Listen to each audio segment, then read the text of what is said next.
All right, so we've talked about memcopy. You've seen how complicated that gets. We're going to talk about, at least high level, Matrix multiplication. matrix. Did I already do this? Maybe? I thought I did. Yeah, we did. Yeah. I thought Never mind. All right, we'll talk about it more in depth. Rows by columns and stuff. So optimizing for serial processors. In this course, we do not cover multi-threading, because that will get very complicated. But you'll do that in operating systems, so just wait for it. Oh, it's beautiful. It's awesome. Next semester. Yeah, next semester. But we're only talking about how we can speed up a single core. Hopefully you've realized that the bottleneck by now is memory. It's what pretty much slows everything down. So you need to figure out what can we do to alleviate the memory bottleneck. So we're going to study matrix multiplication optimizations. We've talked a little bit about this, but we'll go into a little more detail. It's going to stay a little high level here because this is really just to make sure you understand why caching and memory systems are so important. That's great. Okay, so let's try and simplify our life and think about this logically. Right, Matt? Right. All right. Are you even listening? Yeah. Oh. Think about things logically. Good. So we're just going to assume we have two levels of memory, a fast one and a slow one. And the fast is small and the slow one's big. All right? Just making it easy. All data initially is in slow memory. M is the number of memory elements, aka words, moved between fast and slow memory. So that's what we're going to have M be. T sub m is the time per slow memory operation. F is the number of arithmetic units. F usually means floating points, so this makes some sense. And usually matrix multiply, you're operating on floating point or decimal numbers. So this makes some sense. T sub f is the time per an arithmetic operation, which is, that he's trying to say, significantly less than T sub m. So doing floating point, even though it's a very complicated architecture, still takes way less time than trying to read something from memory. Q, f divided by n, is average number of floating point operations per second per a slow memory operation, slow element. In other words, how much work can we get done per a memory operation? That's what Q is. So our minimum possible time, let's see, floating point times T of S when all data is in fast memory. That makes some sense. Actual time is going to be something a little more complicated because you need to add in how long it took to transfer memory, how many bytes times the transfer per memory. And if you math out this, let's see how they did it. What they did, they probably solved for M over here with Q. You get this relation over here. She left us. It's me, isn't it? She's not trying to get shy. What's that? Oh, that was me. It was you? All right, if you solve for M right here, M equals, what's it got? I'm sorry, F over Q. Oh, and then they did a, what did they do, invert it? It's T sub M. It's an equation. It's an equation, okay, fine, it's an Peter does equation. All right, you happy? So larger Q means time closer to the minimum T of F, aka the bigger Q is right here, the closer this number gets to 1, which is how we want our fastest performance to be. If Q is small, then this is going to be a larger number, aka 1, larger than 1. So in other words, we want to make sure that we, number of flops per slow memory address or access, we want to make sure we can do as many as possible. All right.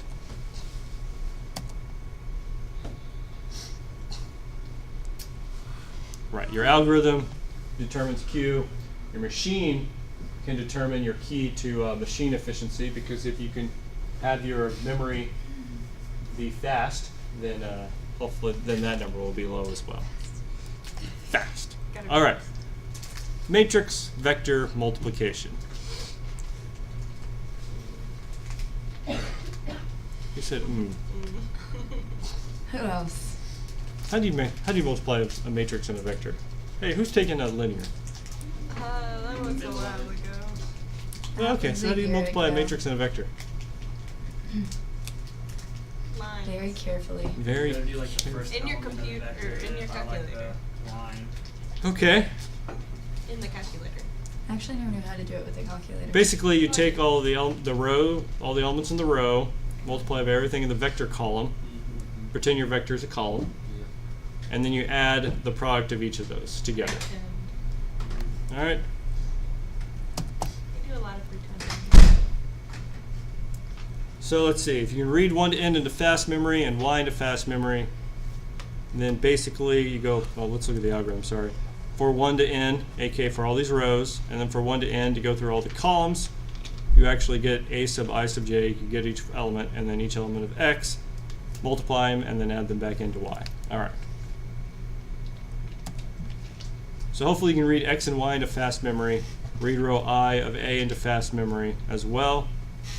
Remember, y is your final answer, because that's what we're solving for. X is a vector, so hopefully you can store that in there. Hopefully you can read a into fast memory. And then when you compute this one, you're going to write y back to slow memory. Right, you're going to read it back to slow memory. So how do we compute the performance? How many slow memory operations are there? Whoa. 3 in.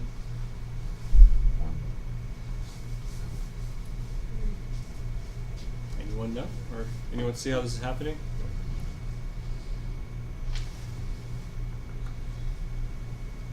So 1, 2, 3, because you have to read from slow into fast memory. So 1, 2, 3, there's your 3n.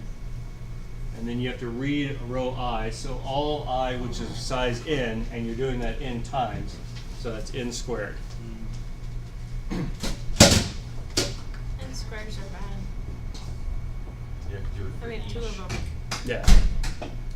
Number of arithmetic operations. Hopefully this makes some sense. You have 2 for loops going to n. You have a multiplication and an addition.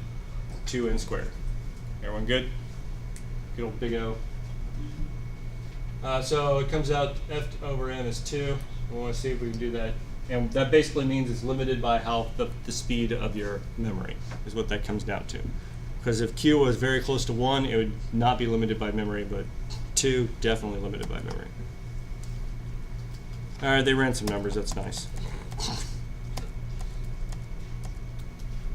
Wow.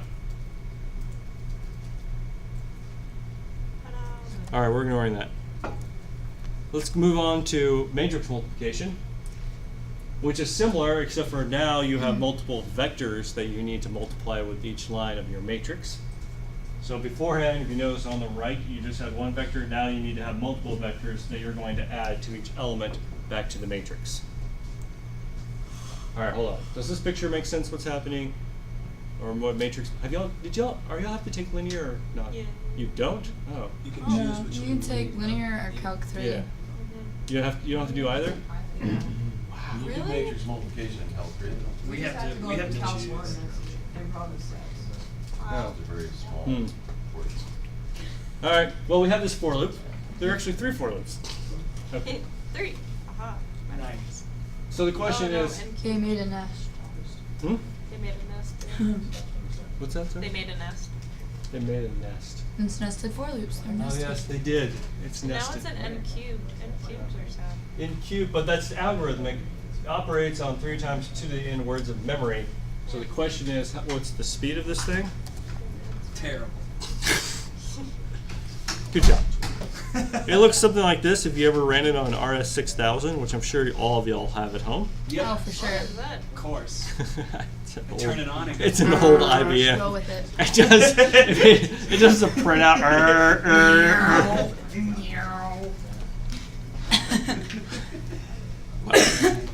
So they ran the numbers and it came out to about into the 5th. I like how, what's over here, log problem size. So if the size was 2,000 by 2,000, it took 5 days to do I it. love the fact that they sat there and let it work for 5 5 days. days. Well, they're computing it. Because I'm sure they didn't sit for 1,095 years Touche. Sure. for Yes, 12,000. they did. So It's you still think. going on. It's still- It's still DeLorean. going. Yep. I wish they like have it like in a closet somewhere running, and then they go and check it every once in a while and be like, oh, it's still going there. And then they check it one day and it's like, oh my god, guys, it stopped. Ring the bell. Or I'm sure you've never thought about this, but it's important. how are Yeah, we haven't thought about it. how are matrices laid out in memory?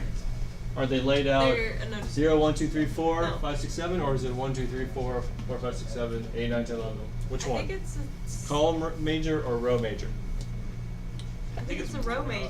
Oh man, I've tricked you all again. It depends. Ah, It ah, depends. ah, Oh, nice, Jonah. Nice. That's nice and sharp too. You picked up on that hint immediately. Yeah, I was like, oh, I got it. Now here's the Ow. hard question. What does it depend on? What you're doing. How it sets it up. How what sets it up?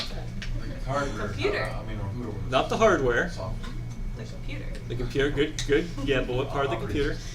Not the operating system. Good guesses. I love these guesses. All right. How it- It's the compiler. Sorry. let me not lead you It on. just decides. It's like, we'll do it this way. So it's a programming language. C does it this way. Fortran does it that way. Well, that's why we think row, because we work We're in with C, right? And then most languages stick with the C way. We don't see sharp. So most languages stick with the It's C like I way, got- which is row major order, and then very few, but Fortran will do column major. All right. I like See, that. look, it's written right there. Fortran default column C Oh, default. wow. Whoa, hey. I know literacy, right? Yeah, we don't read that. What's Yeah. The hint is on the slide. I can't read. I can't read. Mom. All right. So now, what's going to happen here when we look at the values? Well, hopefully C sub I sub j is going to be in a register because we're just going to be constantly, yes? If you're going to make a joke, loud and proud. Well, it's a vine. Oh, never mind. Yeah. It's a, Those exist. yeah. I don't think you would know what that is. I have them growing in my yard all over the place. Oh, okay. All right. So C sub I sub j is hopefully a register because we're just operating on it within a closed for loop. Yep. Now, if you think about it, A sub I sub k, it's a stride to access a row. So hopefully that's inside the cache, and you're just jumping down the cache, getting every single column. Striding down the cache. Yeah, you're striding down the cache. Stride, This is Stride. stride.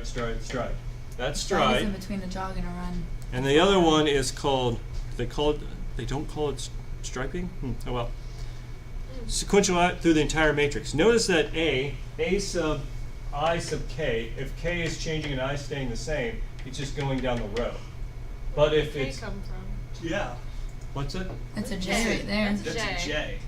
Over here, it's a k, guys. Oh, okay. Yeah. Right there's a k. Come on, guys. You got Keep Right up. there, k. You said the same thing. So if I staying the same, but k is incrementing by 1, it goes down the row, which is fine because that's how the cache lines are laid out. But over here with B, j is staying the same, but k is not. And so it'd be doing something like this. Why is that a problem if we're storing it this way? Because you're storing the wrong values. No. We're accessing the right values. We're saying that in order to access the next element, you must jump a significant amount of memory. Is that going to be in the cache? Why not? Because cache is not as big as memory. Because right, but your block size is not that large. So your skipping block sizes is the problem. Sadness. Yeah, that's why the other way is better. What other way? Row. The only way. No, we're saying even in row major order. Oh. That's the problem here. Whether you go row major or column major, one of these is going to be slow. If you do row major, A sub I sub k is Just don't fast, do and it. the other ones don't do what? Matrix Matrix. multiplication. Oh yeah, Not go needed. tell the math people that. Yep, not needed. So a cache or TLB or memory. We talked about TLBs. Yes. Yes, we did. Good. Can't hold the entire B matrix. There will be a miss on every line. So every access here is a miss. That's not good. That's annoying. Can't hold a row. If it can't hold a row of A, there will be a miss on each access as well. Well. Okay. They did column major order to say this, but that's all right. So that's why your That's a mess. looks something weird like whatever. But look at the graph. Cache miss every 16 iterations. TLB miss every iteration, so now you have to pull from virtual memory all the time. Page miss every 512, and then basically every iteration you're missing. So sadness. If it gets any bigger than 1 by 1, it's sadness. Yep. So read a row I of A into fast memory, read C of J into fast, read column J into fast memory if you could. Write it back to slow. Basically, what do they say? So Q is 2 times n cubed divided by n cubed plus 3n equals 2 for large n. No improvement over matrix vector. All right, let's go over to what's actually going to work. It's called tiled. So instead of doing the whole row and column, you're only going to do a small block, namely a block that fits in the cache. So you read the small blocks into fast memory, you do the matrix, and then write it back out. So the point here, the idea is that hopefully A is going to, well, we'll say A can be right here, and then maybe B can store the rest of these long lines, and then eventually you'll go over to each one as you increment J. So the idea is that A is going to go like this, along the cache line, and then go to the next cache line, next cache line. B, you load in all the cache lines first because you're implementing K, but hopefully it's big enough to where you never evict these cache lines, so when you move to the next level or the next column, it's still in the cache. Y'all see what's going on? Sure. No? Small enough to store in cache. Okay. Got that much. Okay, we're doing 2 separate multiplications at the same time? Or No, it's still matrix multiplication, but we're going to do it within a very small block, or a tiled implementation. So the point of this is that while A is going to go down the row and then a new cache line down the row, B has to go down multiple cache lines. So the first set of cache lines are misses. But as long as those cache lines are not evicted, then next time you ask for B, it's going to be in the next column, which hopefully those cache lines are still in the cache. Because notice that B, in this situation, Right, so at the end, J only we moves add one our at the blocks end. together. Or no, we're doing a multiplication in your blocks, and we're saving it. Yeah, remember, B is going to go down by row. See how K Right. is the first one? So it's jumping cache lines each time. A is going to go down the cache line, which is what you want. Right. And each So time A we do goes these down the- operations, we're saving it to our desk, our Yeah, and hopefully this is just a register. register. Right, it's just a register, and you write that out at the end. That's fine. There's not much you can do about that. Well, the point here is that A is going down the row. You bring in the cache line. That's good. B, every time you access another B element, you have to bring in a new cache line because it's jumping the cache line, basically. But hopefully, if these lines are never evicted, when J is finally incremented this loop up above it, it's going to start going down this cache line. Okay? And if that's in cache, then you don't have to reload that from main memory, and you'll get a significant performance improvement. Less misses. Okay. Yeah, fewer misses, yeah.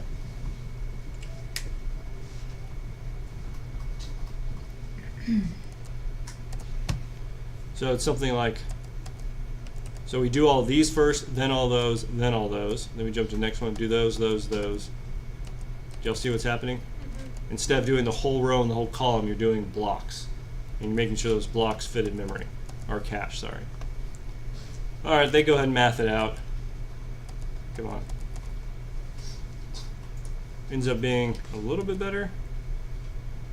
Equals B for large N. What's B? Something else. Oh, your block size. We can improve performance by increasing the block size, aka of the cache. So now it's hardware dependent, which is nice.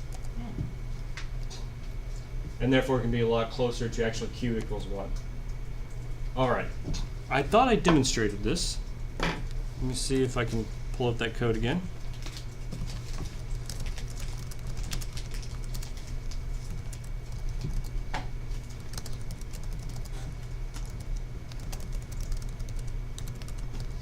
Yeah, didn't we do this? Step. Yeah, with the step. Yeah, we did this. Yeah. So that's why, if you look at it, the time with the naive one, we had half a second, and then increment or Going from 512 to 1024 went to 14.7 seconds. But if I did blocking, aka the implementation I just presented, with 512 it's 0.19, and then with 1024 it's 1.6. So significant performance improvement by utilizing the cache correctly. Yeah. All right. Any questions on blocking? We're done. We're done. But do you think it ends there? Nope. No. Does it ever end there, No. Jonah? No. No, it never ends. It never ends there. Nope. We're never free. The point of these slides is just to basically show you that using the cache can be very difficult, and trying to get the performance, yeah, I think is a very interesting problem. But I think, but Carla, how you doing, Carla? Good. Okay. I'm almost awake. You're We're good. everything. So it's more passive learning. Everything I said sinks in about 2 hours after the course. Actually, 5 days.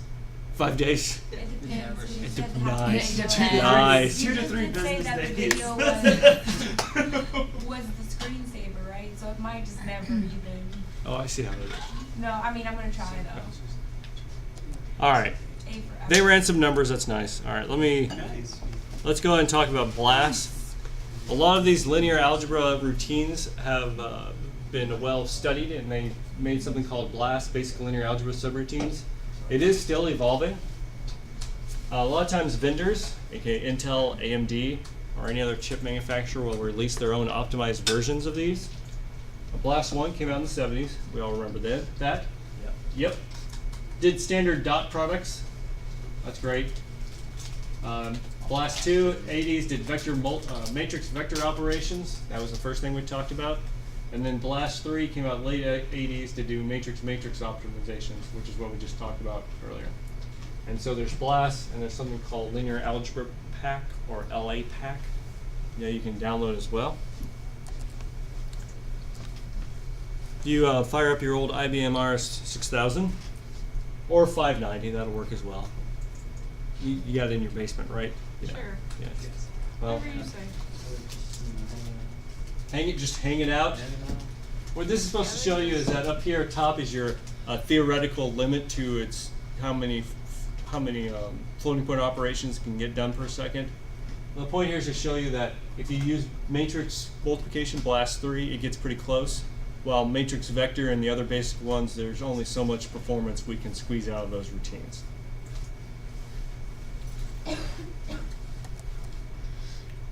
Alright, search over block size. Some other systems that you're interested in, I've run Atlas before. This one's probably the coolest one, because when you go to compile it, it says, hold on, let me figure out what your hardware is, and then it automatically generates a matrix multiply routine for you based on what it discovered your hardware was. That's useful. Yeah. Optimized for your hardware.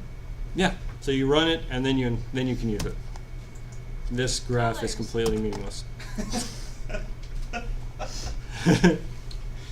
Nope. Aren't those the best? It was colorful. All right, what this is supposed to show you is that Atlas actually does a pretty good job where it automatically detects your hardware and tries to optimize things for you. Because the blue bar, the blue bar is Atlas, the red is the vendor, and then F77, you want to remember what that stands for? Nope. Matt does. What now? F77? It's like an airplane or something. Okay, yeah. No, Fortran from, 77. yeah, 77, man. Let me Good know, year. 77. It was a good year. Actually, it was fun. Hang on now. All right. If you look at it, for most of the time, BLAST usually does just as well as the vendor, if not better, is what this comes down to. I mean, Atlas, sorry. Atlas does just as good as the vendor. Sometimes the vendor can have a slight edge.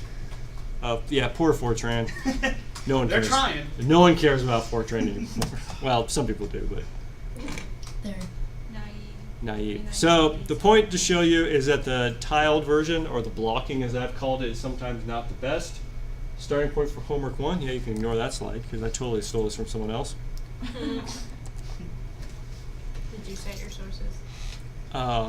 Yeah, Berkeley. Hey, Bebop. Yeah. Okay. A couple other things, just give you hints in future classes. I'm not going to test you over this. So, Whoa. Oh. That's what you get. Thanks. See, it See? Even then, it wanted it to be done. No, it was just tired of. Never How do mind. your crap? Wow. I did at least I didn't say that. You were thinking it. She's not nice. She's mean. All right, here we go. Something Don't- removing false dependencies. So if you look at the top code, look at the bottom. Let's see. False read after write hazard between a sub I and b sub I. Let's see. Trying to figure it out. No, yeah, no, that makes sense. I'm trying to see if I can explain that to y'all. Nope. No, I can't. Moving on. Read after write. So it's writing to a sub I.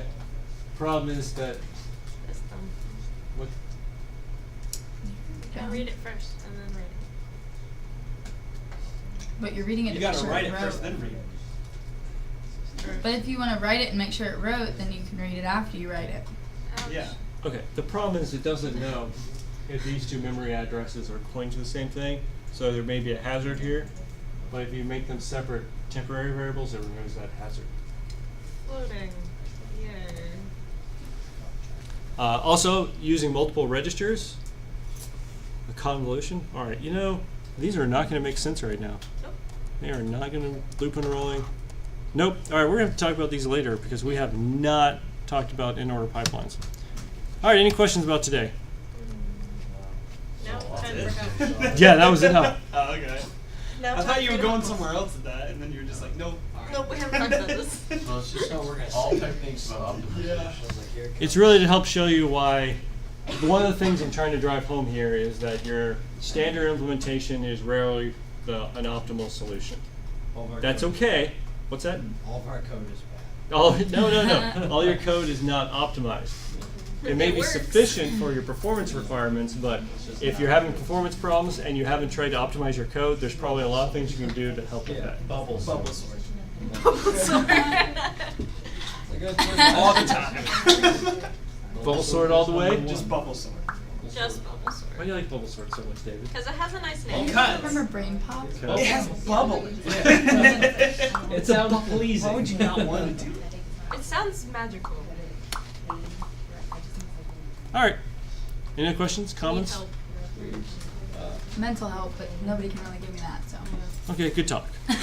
That's all for today. I'm glad I made it. Well, hold on. We'll have the midterm next Monday, right? Yes. Okay, good. If you don't show up, then, well, you know the consequences of that. Sid, if you don't You show take a up, you have chance. to have the thing done by midnight. Yes. Wait, And you gotta take the chance What's that that? It's due by if Monday, Blackboard Sunday or screws up Monday? on you, Monday you night. save all the questions. So you're and opening it can Monday and then- it's. No, Yeah, it's hopefully open. I'll open it today, if I can get to it. Oh, that's Is it reassuring. Monday at If. midnight? We need help. No, there's a faculty meeting. Oh, that's. Ah, sorry. That sounds like. When? What Wait, time? When? Would you like me to send him in your Chase said- presentation? That would be great. Although, I wonder if they'll announce if people are getting promoted. Then maybe you can get promoted too, from associate professor. Wouldn't that be fun, Matt? Yeah. You guys are